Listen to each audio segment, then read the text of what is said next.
जोहार नमस्कार और आप सभी का स्वागत है न्यूज अपडेट झारखंड पर। और आज बात करते हैं झारखंड से जुड़ा एक बेहद ही जलवंत मुद्दा। कुछ दिनों पहले उसका बहुत जोरदार भीड़ झारखंड रांची में देखने को मिली थी। उसी से कुछ जुड़ा हुआ मामला है जो सुप्रीम कोर्ट में कल उसका फैसला सुनाया है। उससे रिलेटेड हम बात कर रहे हैं कि कुड़मी आदिवासी का जो एक दूसरे पर कटाक्ष है, एक दूसरे के ऊपर जो यहाँ पे जानी दुश्मन बने हुए हैं। यानी कुड़मी चाह रहा है कि वो एसटी सूची में दाखिल हो जाए और जो एसटी सूची में पहले से हैं वो चाह रहे हैं कि वो ना शामिल हो। लेकिन यहाँ जो सुप्रीम कोर्ट को कल फैसला जो सुनाया है वो फैसला है एससी को लेकर, यानी शेड्यूल कास्ट को लेकर, अनुसूचित जाति को लेकर। कई लोग ऐसे होते हैं कि अपने फायदे के लिए अनुसूचित जाति अनुसूचित जनजाति का जो फायदा उठाते हैं, एफआईआर करते हैं, एसटी एससी एक्ट का धारा लगाते हैं अपने फायदे के लिए। लेकिन अब उस पे पारदर्शिता और साफ तरीके से सुप्रीम कोर्ट का ये फैसला आ गया है कि जो व्यक्ति अगर अनुसूचित जाति है यानी एससी कैटेगरी में अगर वो है और वो हिंदू, सिख और बौद्ध धर्म छोड़कर किसी अन्य धर्म यानी ईसाई धर्म को अपनाता है तो उसका जो आरक्षण है जाति आधारित वो स्वतः समाप्त हो जाएगा। पूरा मामला क्या है, क्यों सुप्रीम कोर्ट को ये फैसला देना पड़ा और कौन ये याचिका दायर किया था, ये सारे चीज़ों पर आज बातचीत करेंगे। सबसे पहले बता दें कि ये मामला है आंध्र प्रदेश का। भारत का एक राज्य है आंध्र प्रदेश। आंध्र प्रदेश के एक व्यक्ति हैं सी आनंद, जो पहले हिंदू थे और समयांतराल में वो ईसाई बन गए। ईसाई धर्म वो अपनाने लगे और अपनाने के बाद उन्हें पादरी का पद दिया गया था और वो पादरी का जो कर्तव्य होता है, जो काम होता है, वो निर्वहन कर रहा था। होता क्या है कि 2021 में उसके साथ हमला हो जाता है। उन्होंने एफआईआर कॉपी में ये लिखा है कि 2021 में उनके ऊपर हमला होता है, जानलेवा हमला होता है और उनका आरोप ये भी है कि उनको जाति सूचक गालियां भी दी जाती है। और ये गाली देता कौन है? AR रेड्डी नाम का एक आदमी है जिसके ऊपर उन्होंने आरोप लगाया था। सी आनंद हिंदू था, बाद में ईसाई बन गया और ईसाई बनने के बाद उनके ऊपर हमले होने लगे। तब वो क्या किया कि 2021 में ही आंध्र प्रदेश के हाई कोर्ट में वो केस कर दिया, एफआईआर कर दिया उस व्यक्ति के खिलाफ में।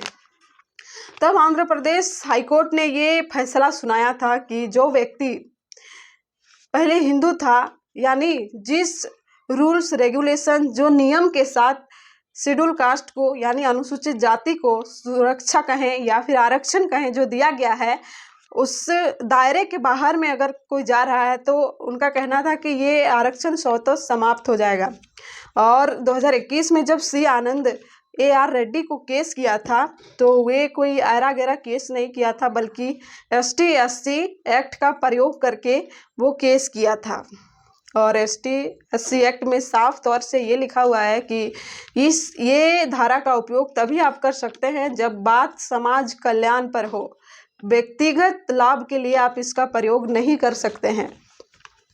तो उन्होंने क्या किया था कि ये आरोप लगा दिया था केसी आनंद की मेरे ऊपर जानलेवा हमला होता है, जाति सूचक गालियां दी जाती है, इस प्रकार से आरोप लगाया था। और खुद लिखा था एफआईआर कॉपी में कि मैं पादरी पद पर हूं और इतने सालों से कार्यरत हूं।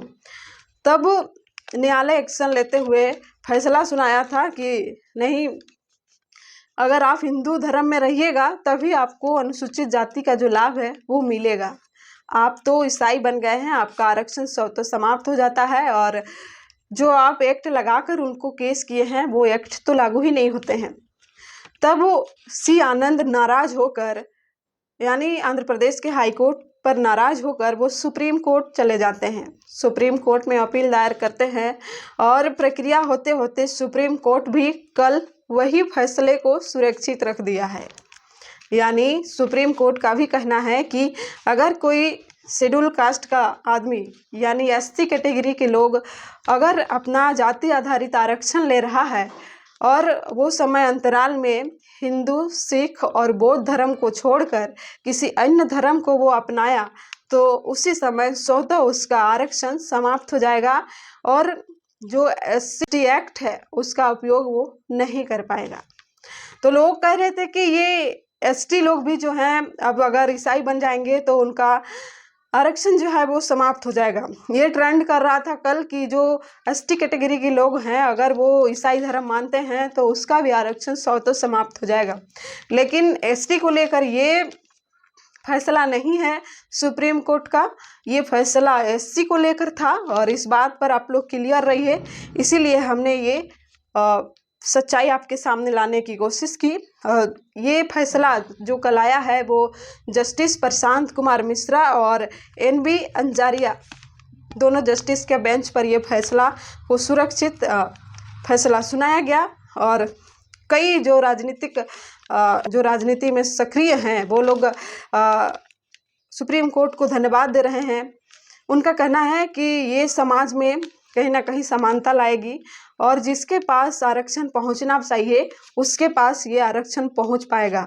नहीं तो होता क्या है कि जो व्यक्ति गरीब नहीं है, जिसके घर में करोड़ों अरबों रुपए का संपत्ति है, वो भी आरक्षण का लाभ ले रहा है और जो वाकई में हकदार है, जो ओरिजिनल हकदार हैं, वो लोग वंचित हो जा रहे हैं। तो ये फैसला आपके नज़र में कैसा है और आप कैसे इस फैसले को देखते हैं, कमेंट सेक्शन में ज़रूर बताइएगा। और आपको क्या लगता है कि समाज में ये समानता ला पाएगी।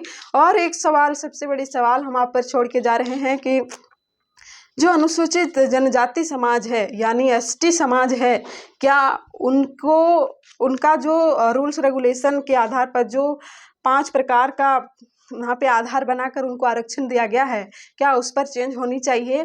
क्या उनको भी इस तरीके से कोई ऐसा और एक पॉइंट वहाँ पे जोड़ देना चाहिए जिससे कि जो वंचित लोग हैं, जो वंचित समाज के, जनजाति समाज के लोग हैं, उनके ऊपर जो असली हकदार वो हैं और आरक्षण उनके पास पहुँच जाए। होता क्या है कि जो बिल्डर है, जिसके घर में अरबों खरबों रुपए का संपत्ति है, वो आज आरक्षण का लाभ ले रहा है, लेकिन जिसके घर कच्चे मकान हैं, जिसके घर में खाने को नहीं है, उसको आरक्षण नहीं मिल पा रहा है। कारण यही है कि एक ही व्यक्ति 2 धर्म में रहकर वो अपना पहचान बना रहा है। और सुप्रीम कोर्ट ने कल ये भी फैसला कहा है फैसले में कि आप 2 धर्मों का पालन करके आरक्षण का लाभ नहीं ले सकते हैं। आप कैसे 2 धर्म का पालन कर सकते हैं? एक में साफ तौर से एसटी में लिखा हुआ है कि आप अगर हिंदू नहीं हैं, बौद्ध नहीं हैं और सिख नहीं हैं तो आप एसटी का जो आरक्षण है वो नहीं ले सकते हैं। तो आपको क्या लगता है कि एसटी कैटेगरी में भी ऐसे कोई पॉइंट्स जुड़ने चाहिए? हालांकि हम नहीं कहेंगे कि एसटी को भी सिर्फ हिंदू धर्म ही मानना चाहिए, ऐसा नहीं है। एसटी लोगों का जो अपना धर्म है, प्राकृतिक को जो वो लोग मानते हैं, क्या उनको ही मानना चाहिए? और अधिकतर झारखंड में हम ऐसे इलाके आपको दिखा सकते हैं जहाँ पे पूरे गाँव ईसाई धर्म में परिवर्तित हो गया है, पूरा गाँव।